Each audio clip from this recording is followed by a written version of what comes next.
Mantan Kepala Penasihat Ekonomi Presiden Rusia Vladimir Putin, Dr. Andrei Ilarionov memberikan kisi-kisi cara mengakhiri perang di Ukraina yang bisa dilakukan negara-negara barat. Menurut dia, sebuah tindakan embargo nyata pada energi Rusia dapat menghentikan perang di Ukraina.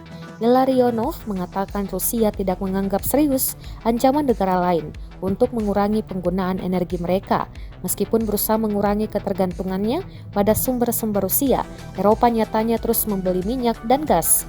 Tahun lalu, melonjaknya harga berarti pendapatan minyak dan gas menyumbang 36% dari pengeluaran pemerintah Rusia. Sebagian besar pendapatan itu berasal dari Uni Eropa yang mengimpor sekitar 40% gasnya dan 27% minyaknya dari Rusia.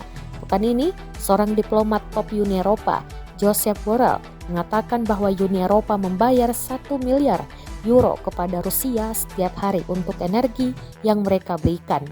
Sementara perdagangan minyak dan gas terus berlanjut selama konflik, sanksi yang meluas telah membuat banyak kegiatan ekonomi lainnya di Rusia terhenti. Banyak perusahaan asing menarik diri dan ekspor terganggu.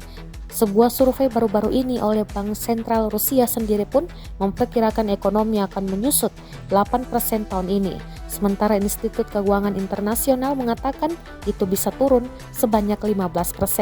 Dr. Ilarionov menyarankan bahwa Presiden Putin siap untuk menanggung pukulan ekonomi yang menunjukkan di mana letak prioritasnya.